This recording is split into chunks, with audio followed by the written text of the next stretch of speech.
The lay of the set, as I was playing my guitar just a moment ago, my guitar,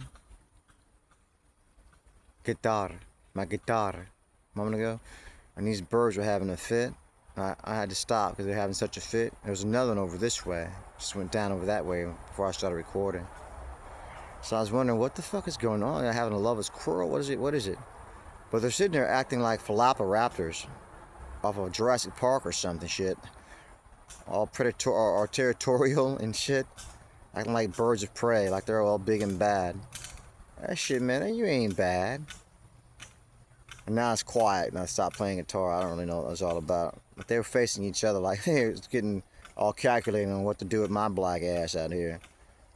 And I stopped thinking that music. And it's like the Tourette T-Rex, when you stop moving, it can't see you. So I think these stupid motherfuckers, I think maybe they can't even fucking hear me.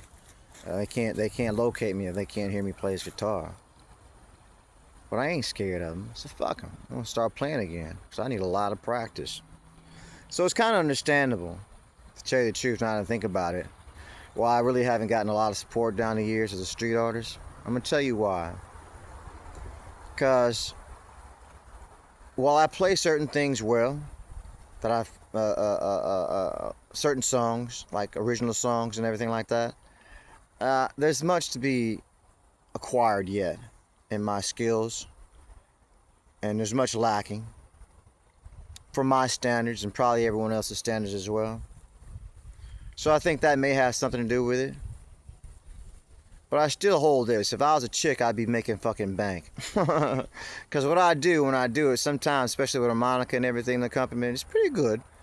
But you know, people are different. Everyone's different. But once I get everything up to snuff, I've been talking to this AI, right? I talked to this AI yesterday. Now this is off topic, but I'm transitioning to another topic now. And I was like, you know, what do you think it's going to take for me to do X, Y, and Z, A, B, and C, and what do you think the time variables are going to be, and so on and so forth. And she ended up shitting me out something that I guess she would know. She's qualified to know. About 4 hours a day.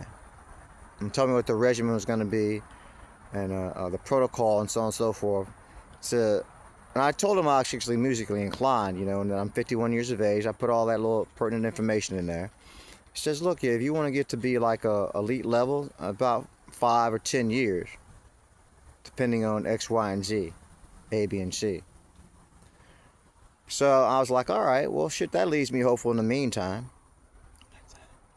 Because if 5 or 10 years gets you to an elite player,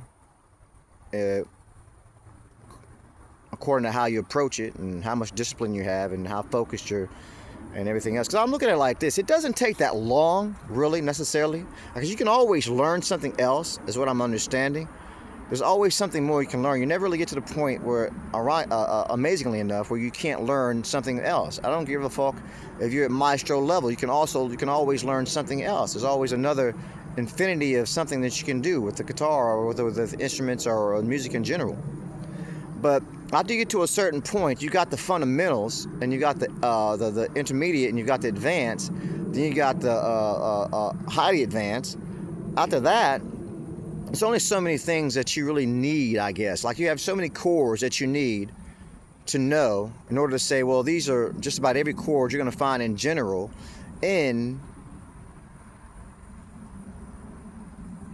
popular music. You know what I mean? Like country, rock and roll, R&B, soul, and so on and so forth, blues. It's only so many chords you need to know. And once you get those chords understood, it's not a lack of knowledge that you're working with here. That is your objective here. You got that knowledge. You're working on just making it, perfecting it, becoming proficient at what you're doing. So there's so many things you need to learn, and then you need to become proficient with it, you know? Just like bodybuilding. It's not very complex. It really isn't complex at all. It's very simplistic in its nature.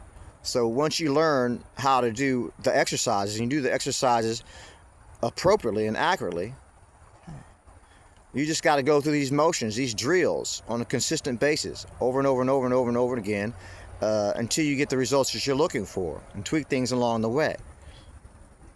I think it's pretty much the same process with this guitar. And then once you get done with it, or instruments in general, once you get done with it, you get all that, then it's more like, okay, so what can you do with these fundamentals, these necessities, or whatever it is that these like, let's regard them to the alphabet. Okay, you've got the alphabet, I've got the alphabet, you know the alphabet backwards and forwards. Okay, so what are you going to do with it? So I guess 5-10 years, we'll see. In the meantime, 6 months down the road, I look to be a better songwriter. Short-term and long-term goals. I can do that shit on the fucking moon. So you guys hear me out there, and you see me out there plucking around and shit because I'm doing unfamiliar territory, perhaps. More than likely it's unfamiliar territory, or I'm just terribly rusty. Because I haven't had my guitar for about a month or so, and I just got a new one. So all that takes consistency, as you know. Like bodybuilding, you stop doing arm curls, and your arms are gonna start getting flat and flabby, atrophy. Did I pronounce that correctly? So that's about it. Look how we leaped from talking about the birds to making it all about me. That's probably why they want to kick my ass out here. But you see how they chilled out? They chilled out. I'm going to start playing this guitar again. Watch they start getting all riled up again. That's what I'm trying to tell you. When you hear me out there, just don't let it rile you up. Because, like I said, I can do this shit on the fucking moon. But, you know, if I go to the moon, there'll be somebody over there, moon crickets or something, telling me, man, look, you're annoying the shit out of me. Why don't you get a fucking place to stay? Or go get an apartment or a house. And you can go over there. And those walls are not fucking thick. You're going to have some problems over there as well. I've done that before. So it's like, hey, it's still getting out to the neighborhood. Thin-ass walls and fucking listen all around the apartment and shit. So what's the fucking difference? Yeah? There's no privacy anywhere. I'd rather fucking just do it in the wide-out open than to do it for one person, one mano a mano sometimes, like I'm serenading somebody or a handful of people. Too intimate, really, to tell you the truth.